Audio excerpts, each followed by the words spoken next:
গঙ্গাসাগর এই সেই পবিত্র ভূমি যেখানে ভক্তি মিলিত হয় বিশ্বাসের সাথে।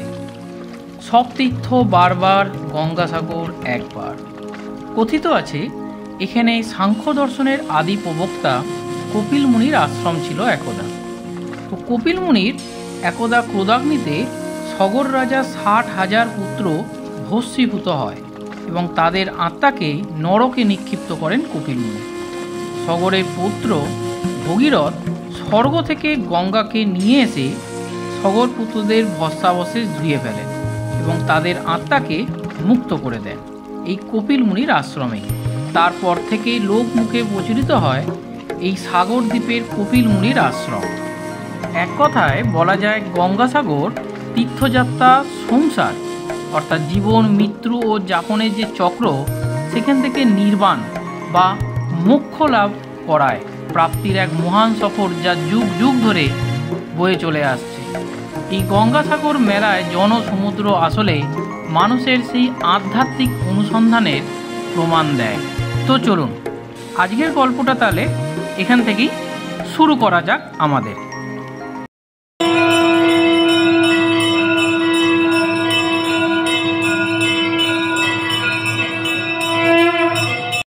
Morning everyone, welcome back to our channel in a brand new blog.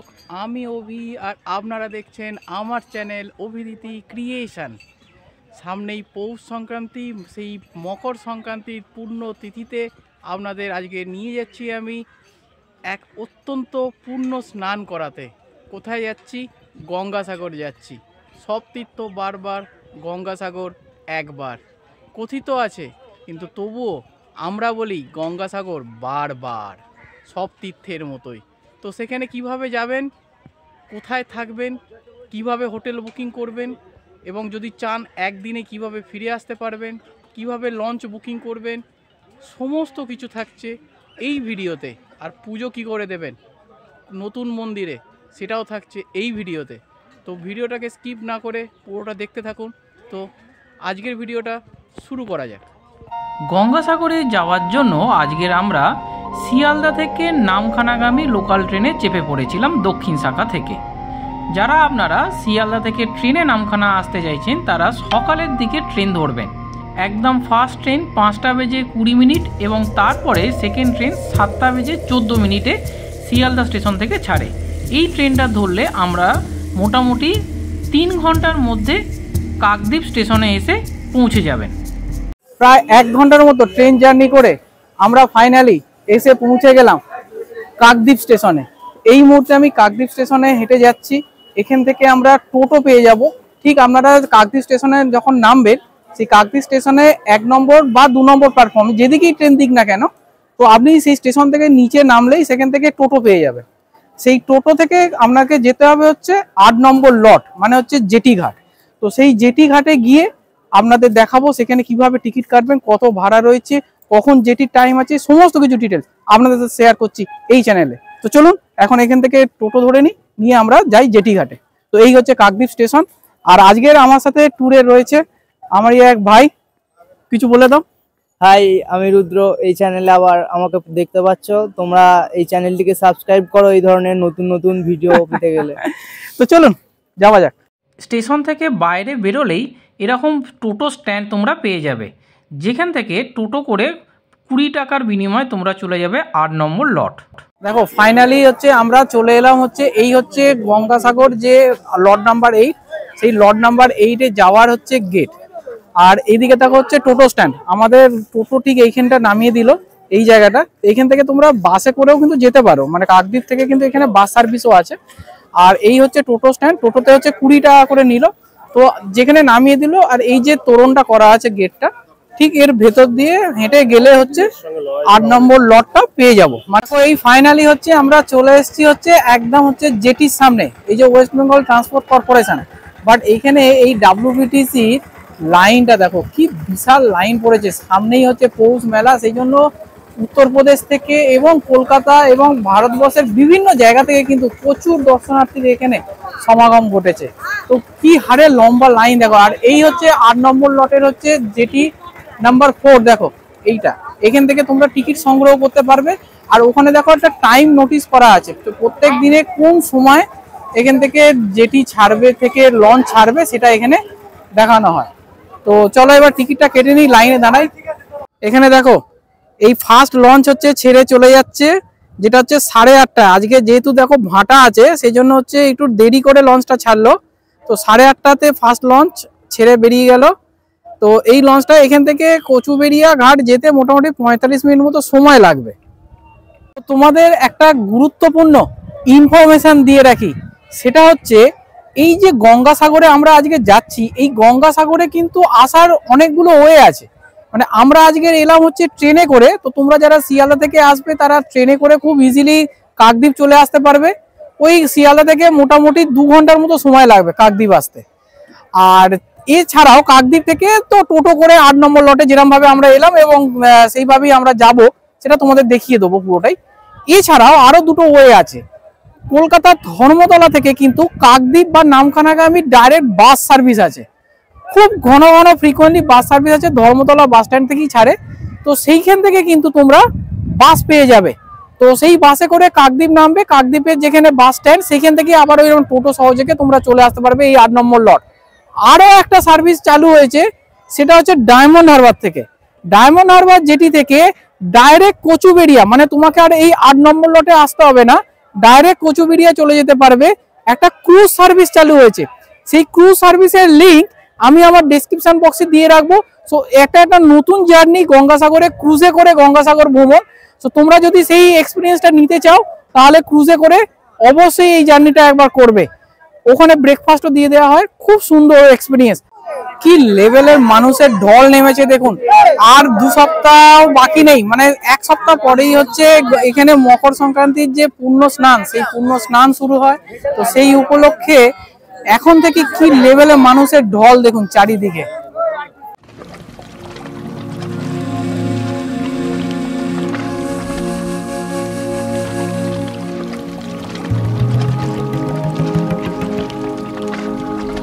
অসম্ভব লেভেলের ভিড় দেখুন। এখানে লেখা রয়েছে 200 প্যাসেঞ্জার ক্যাপাসিটি, কিন্তু যা দেখে মনে হচ্ছে প্রায় 450 থেকে 500, মানে ডবল ক্যাপাসিটি নিয়ে কিন্তু এই লঞ্চ যাচ্ছে হচ্ছে কচুবেড়িয়ার উদ্দেশ্যে। যাই হোক, লঞ্চ যাত্রা শুরু করে দিয়েছে। পাক্কা 1 ঘন্টা ওয়েটিং করার পরে এই লঞ্চে আমরা উঠতে পেরেছি। খাচাখাচ ভরা হুয়া হ্যায়, দারুণ একটা অনুভূতি।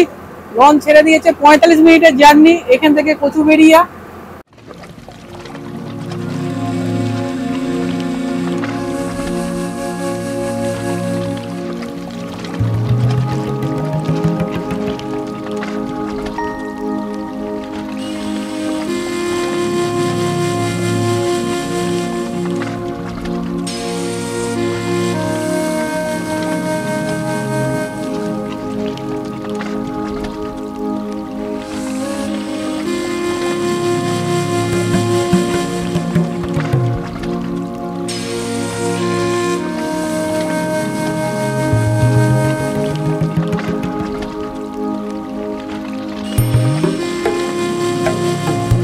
এই 45 মিনিটের যে জার্নিটা লঞ্চে করে আপনারা যখন আসবেন 8 নম্বর লট থেকে কচুবেড়িয়া, এই জার্নিটা আপনার এই যে দুর্গম পথ, এই যে 5-6 ঘন্টার জার্নি, যে কষ্ট সেটা পুরোটাই ভুলিয়ে দেবে।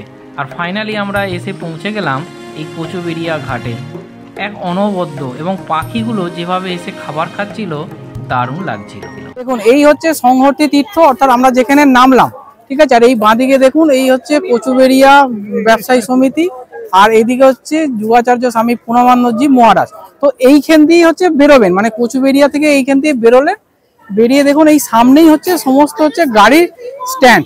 মানে আপনারা যদি করে আসেন, মানে অনেকজন টিম থাকেন, তাহলে এরকম গাড়িগুলো বুক করে নিতে পারেন। এই গাড়িগুলো যে দাঁড়িয়ে আছে এগুলো হচ্ছে সিঙ্গেল, মানে নিয়ে যাবে আপনাকে, সেটা হচ্ছে 800 থেকে 900 টাকা এরকম নেবে, ঠিক আছে। আর যদি আপনারা শেয়ারে যেতে চান তাহলে সেই শেয়ারে যাওয়ার জন্য কিন্তু সামনের দিকে আরো ম্যাজিক গাড়ি আছে, অটো আছে, টোটো আছে, সেগুলো পেয়ে যাবে।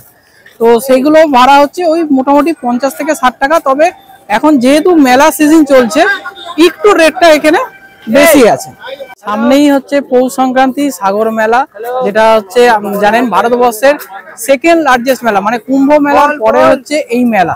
তো সেই মেলা সেজে উঠছে এই সাগর দ্বীপ। সত্যি অসাধারণ লাগছে, নীল সাদা বেলুন এবং সেই বেলুনে সেজে উঠেছে এই সাগর দ্বীপ। কিছুটা এগিয়েই আমরা একটা অটোতে উঠে পড়লাম শেয়ার গাড়িতে, কারণ আমরা যেহেতু 3 জন ছিলাম তাই শেয়ারে যাওয়াটাই বেশি লাভজনক মনে হলো। অটোতে 60 টাকা করে ভাড়া নেবে। আর এই হচ্ছে বাস স্ট্যান্ড, মানে এই যে অটোগুলো দাঁড়িয়ে রয়েছে ঠিক তার পেছনেই হচ্ছে বাস স্ট্যান্ড। বাসে করে আপনারা যদি সাগর যেতে চান তাহলে হচ্ছে পার হেড হচ্ছে 40 টাকা করে নেবে, কিন্তু বাসে একটু বেশিক্ষণ সময় আপনাকে ওয়েট করতে হবে, কারণ পুরো বাস ভর্তি না হলে সেই বাস কিন্তু ছাড়বে না। তো ওয়েলকাম টু সাগর আইল্যান্ড। এই কচুবেড়িয়া ঘাট থেকে কপিলমুনির যে আশ্রম সেটা হচ্ছে 32 কিলোমিটার, যেতে সময় লাগবে প্রায় 45 মিনিট মতো, আর রাস্তা ছিল মাখনের মতো।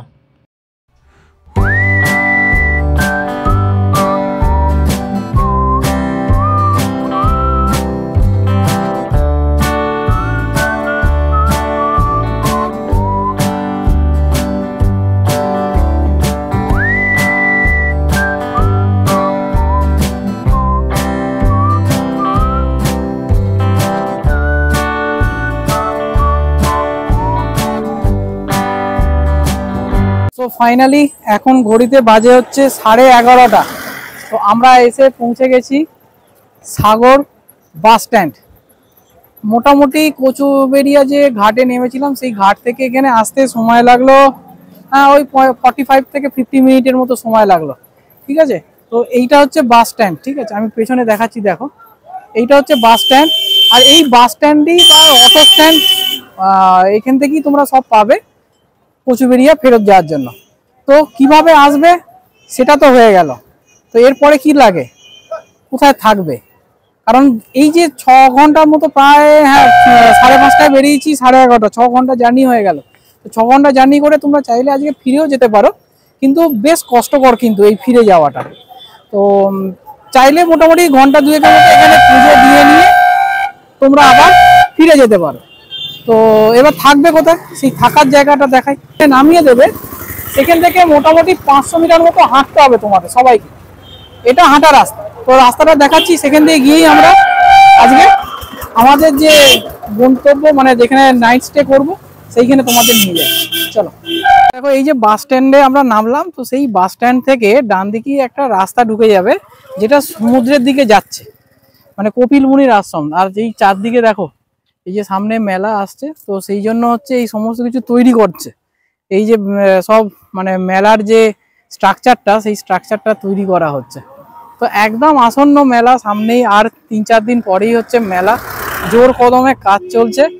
আর এইখান দিয়ে আমরা গেলাম, দেখো কতটা এরিয়া জুড়ে পর হচ্ছে এরকম মেলার কাজ হচ্ছে। তো রাস্তার ধার দিয়ে গেলেই তোমরা দেখতে পাবে। এই হলো আজকের আমাদের রাত্রিবাসের ঠিকানা, গঙ্গাসাগর ইউথ হোস্টেল, যেটা হচ্ছে যুব কল্যাণ ও ক্রীড়া দপ্তরের থেকে বুকিং করা যায়। এর বুকিংয়ের সমস্ত কিছু অনলাইনেই হয়, এবং এর বুকিংয়ের লিঙ্ক আমি আমার ডেসক্রিপশন বক্সে দিয়ে রাখবো, সেখান থেকে তোমরা খুব ইজিলি বুকিং করে নিতে পারবে। আর এর ভেতরে এমনি নর্মাল রুম আছে, এসি রুম আছে, ডিলাক্স রুম আছে এবং ডরমিটরি আছে। আমরা ডরমিটরি বুক করেছিলাম, যেটার প্রাইস ছিল হচ্ছে 250, মোটামুটি এইভাবেই পড়বে পার হেড। আর রুম নিলে 800, 850, 1200 এই রেঞ্জে রুমও আছে। তো চলো এবার ভেতরে যাই, গিয়ে তোমাদের ভেতরের রুম টুরটাও এবার করিয়ে দিচ্ছি।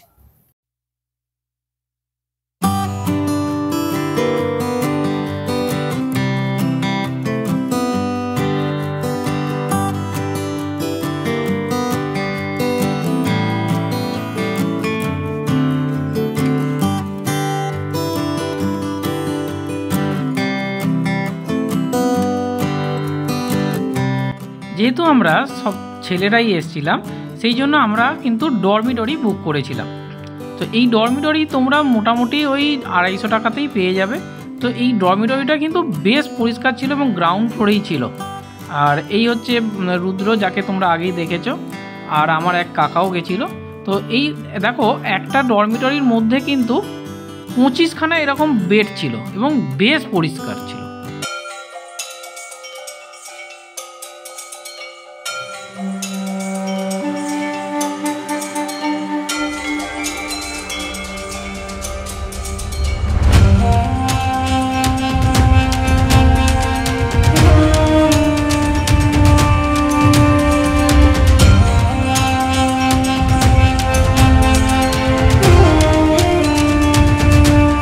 গঙ্গাসাগরের পৌরাণিক কাহিনী মূলত কথা বলে জীবন ও মৃত্যুর বৃত্ত এবং মোক্ষ সম্পর্কে।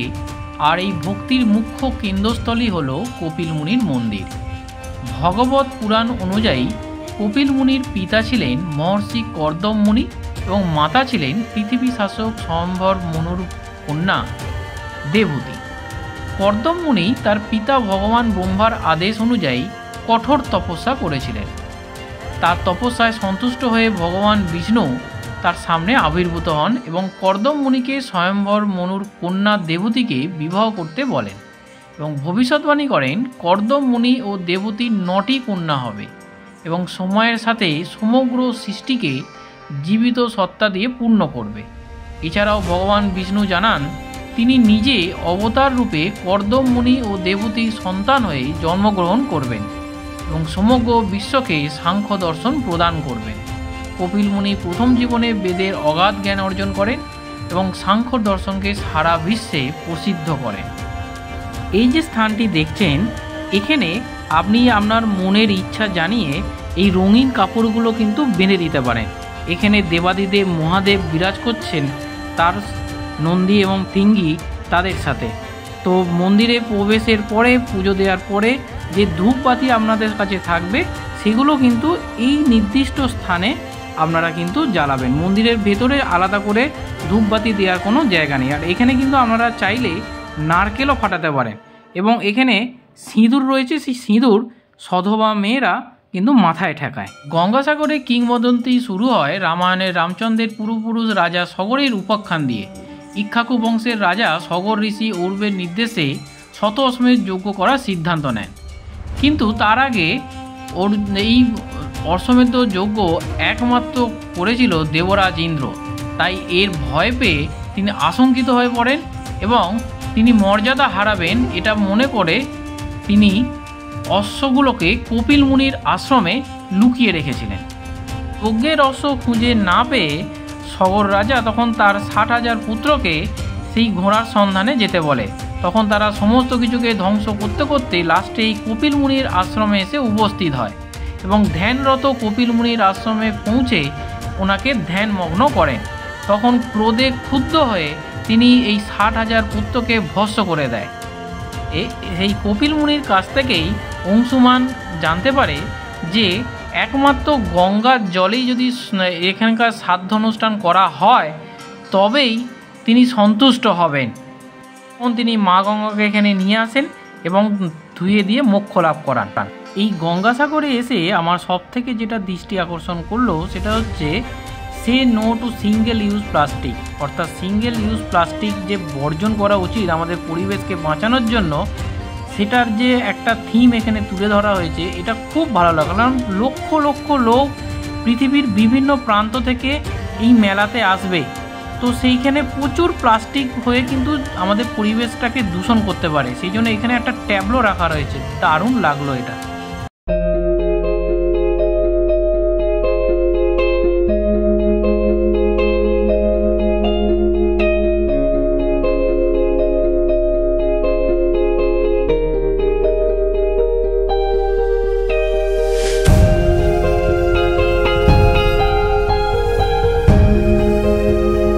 এবারে তোমাদের ক্লিয়ারলি দেখাই, দেখো এই হচ্ছে কপিল মুনির আশ্রম। এতক্ষণ আমরা কপিল মুনির আশ্রমের ঠিক বাইরেটায় দাঁড়িয়েছিলাম, আর ওই আশ্রমের থেকে একটা সোজা এরকম রাস্তা চলে গেছে হচ্ছে একদম হচ্ছে সমুদ্রে।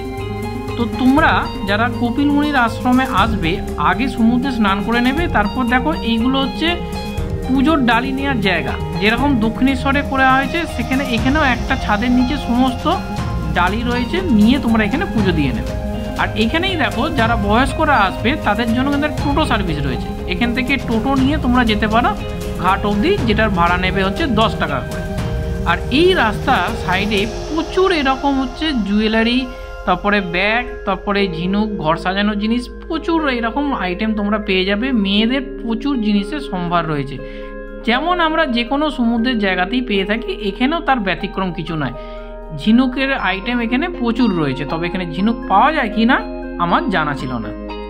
তো এবারে তোমাদের এই মেলার যে প্রস্তুতি সেটা একটু দেখাই। দেখো এই সাগর পাড়ে যাওয়ার সময় ডান দিকে এরকম প্রচুর ফাঁকা জায়গা পড়বে, আর সেই জায়গাতে এইরকম মেলার জন্য তৈরি হয়েছে বিভিন্ন, সামনের দিকে যে ছোট ছোট ঘরগুলো করে রাখা হয়েছে এগুলো সবই কিন্তু দোকানের জন্য, আর পেছন দিকে বড় বড় চালা তৈরি করা হয়েছে সেটা হচ্ছে থাকার জন্য। যেমন হচ্ছে এই দেখো নীল রঙের ওপরে অলরেডি কার্পেটের পড়ে গেছে, এটা কিন্তু থাকার জন্য, আর এখানে টয়লেটেরও দারুণ ব্যবস্থা।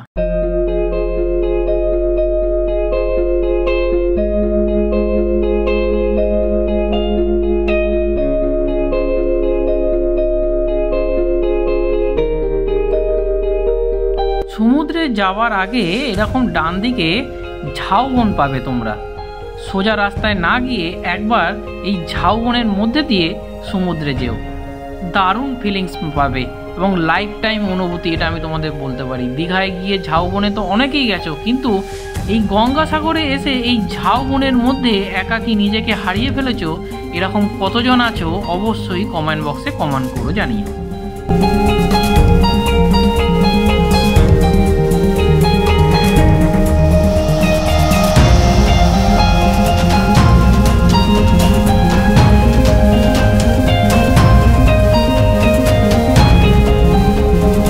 নতুন জিনিস তোমাদের দেখাই, দেখো বুঝতে পারছো এটা কি? এটা হচ্ছে শুঁটকি মাছ। এখানেও কিন্তু শুঁটকি মাছ এইভাবে সমুদ্রের পাড়ে শুকনো করতে দেয়া হয়েছে, এরপরে এখান থেকে একদম ডাইরেক্ট বস্তায় বন্দি হচ্ছে এবং বিভিন্ন জায়গায় ভারতবর্ষের ট্রান্সপোর্টে চলে যাচ্ছে। বিস্তীর্ণ এলাকা জুড়ে এই শুঁটকি মাছ কিন্তু এখানে ব্যবসা করা হয়। তোমরা হয়তো অনেকেই দেখেছো বাংলাদেশের বিভিন্ন ব্লগে যে বাংলাদেশের শুঁটকি মাছ কিন্তু একটা বড় অংশ, আমাদের ভারতবর্ষেও যে হয় তোমরা কি জানতে সেটা বলো তো?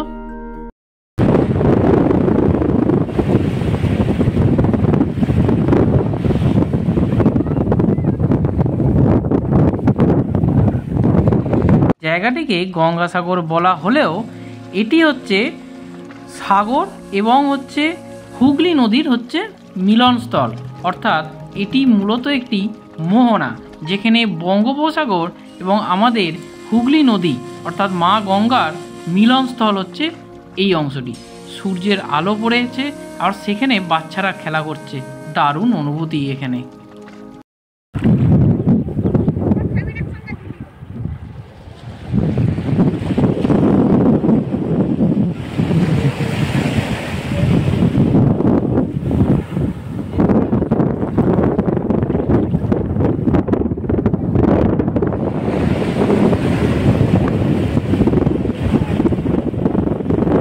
এই মুহূর্তে আমরা দাঁড়িয়ে আছি গঙ্গাসাগরের একদম সমুদ্রের ধারে।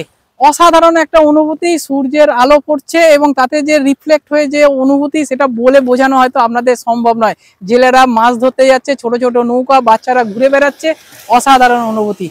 কথিত আছে সব তীর্থ বারবার গঙ্গাসাগর একবার, কিন্তু আমরা বলি সব তীর্থ যদি হয় বারবার গঙ্গাসাগর বহুবার, কারণ এখানকার যে মনোরম সৌন্দর্য এবং এখানকার যে ট্রান্সপোর্ট ব্যবস্থা, আপনি সকালে এসে বিকালে ফিরে যেতে পারেন, একটা উইকেন্ড ডেস্টিনেশন হতে পারে, সাথে সমুদ্র। বাঙালি তো অনেক ঘুরেছে, দীপুদা, দীঘা, পুরী, দার্জিলিং, তার সাথে আরো একটা বাকেট লিস্টে অ্যাড করুনই না গঙ্গাসাগর। যারা এখনো আসেননি একবার আসুন, সত্যি দারুণ অনুভূতি লাগবে। এর আগে আপনাদের দেখালাম এখানে শুঁটকি মাছ, অনেকে বাংলাদেশে গেছেন শুঁটকি মাছের অনেক বড় বড় আড়ত সেখানে দেখেছেন, কিন্তু এইরকম সুন্দর লাইভ এখানে এত কাছে, কলকাতা থেকে মাত্র 100 কিলোমিটার দূরে অবস্থিত, অসাধারণ।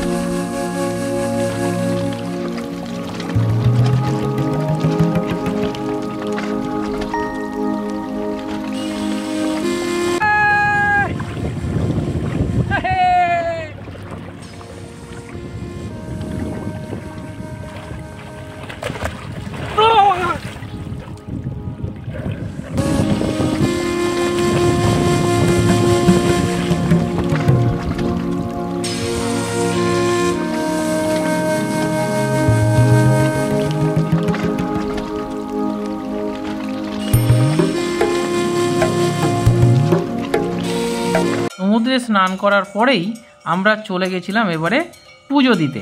আর আপনাদের দেখিয়ে দিই কিভাবে আপনারা পুজোর ডালি নেবেন।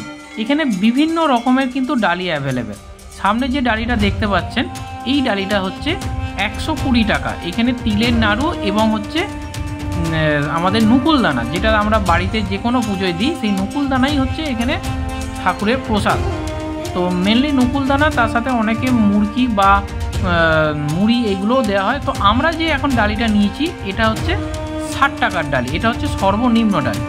তো ডালি নিয়ে নিয়েছি, ডালির মধ্যে সমস্ত কিছু দেয়া থাকে, যেমন হচ্ছে আলতা, সিঁদুর, ধূপ, বাতি সব কিছুই। তো আমরা এটা নিয়ে মন্দিরের ভেতরে প্রবেশ করলাম। মন্দিরে কপিল মুনি ছাড়াও আরও অনেক দেবদেবী এখানে রয়েছে। প্রথমেই আপনি দর্শন করতে পারবেন নরসিংহের মূর্তি। সেখানে প্রণাম জানিয়ে সামনে এগোলেই আপনারা দেখতে পাবেন পরের কক্ষে অবস্থান করছে রাধাকৃষ্ণ। তো রাধাকৃষ্ণর মূর্তিটা ছিল অসম্ভব সুন্দর, একই বেদিতে অবস্থান করছে।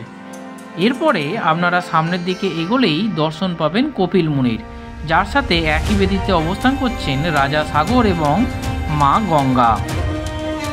তোমাদের আশা দেখিয়ে দিলাম, কোথায় থাকবে দেখিয়ে দিলাম, কিভাবে পুজো দেবে সেটাও দেখিয়ে দিলাম, সমুদ্রে স্নানও দেখিয়ে দিলাম। এবার তোমাদের দেখাবো হচ্ছে খাওয়ার জায়গাটা। তো চলো এবারে পেট পুজোটাকে সেরে নিই। দেখো এই হচ্ছে মন্দির, আর ঠিক মন্দিরের পাশ দিয়ে রাস্তার দিয়ে এগোলেই তোমরা এরকম প্রচুর হোটেল পেয়ে যাবে। তো আমরা ঢুকেছিলাম হচ্ছে মা ভগবতী আদর্শ হিন্দু হোটেল। তো এরকম পাশাপাশি প্রচুর হোটেল আছে, খাওয়া মোটামুটি সব হোটেলই সেম। তো আমরা যেহেতু আজকের পুজো দিয়েছিলাম সেই জন্য আমরা নিরামিষ থালিই নিয়েছিলাম। এখানে থালি সিস্টেম, মানে পেট চুক্তিতে তোমাকে খাবার দেওয়া হবে। তো এর মধ্যে ছিল হচ্ছে ভাত, ডাল, আলু ভাজা এবং 2 রকম সবজি, চাটনি, পাঁপড় ভাজা, এগুলো কিন্তু এক্সট্রা। মানে তোমার যে 60 টাকার থালি তার মধ্যে কিন্তু ওগুলো থাকবে না। বেশ পরিষ্কার পরিচ্ছন্ন ছিল, মোটামুটি ঠিকঠাক।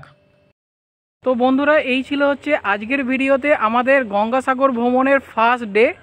তো তোমাদের পুরোটাই কিভাবে আসবে, কোথায় থাকবে, কিভাবে পুজো দেবে, আর পুজোর টাইমিংটা বলে দিই। প্রত্যেক দিন সকাল 6টা থেকে রাত্রি 7:30, প্রত্যেক দিন কিন্তু এখানে পুরো টাইম খোলা থাকে। তোমরা যে কোনো সময় এসে পুজো দিতে পারো। আর সন্ধ্যে 7টা থেকে কিন্তু এখানে খুব সুন্দর একটা আরতি দর্শন হয় এই কপিল মুনির আশ্রমে। পারলে তোমরা যদি রাত্রিরে স্টে করো অবশ্যই কিন্তু সেটা তোমরা দেখে নিও, খুব ভালো লাগবে। তো আজকের ভিডিওটা এখানেই শেষ করছি। এর পরের ভিডিওতে আমরা শেয়ার করব এই গঙ্গাসাগরে এই কপিল মুনি আশ্রম ছাড়াও আরও অনেক কিছু দেখার আছে, আরও ঘোরার জায়গা আছে। সেই ভিডিও নিয়ে খুব তাড়াতাড়ি দেখা হচ্ছে। ততক্ষণের জন্য বিদায়। আর অবশ্যই চ্যানেলটাকে একটু সাবস্ক্রাইব করে আমাদের সাথে থাকবে এরকম ভিডিও আরও দেখার জন্য। টাটা।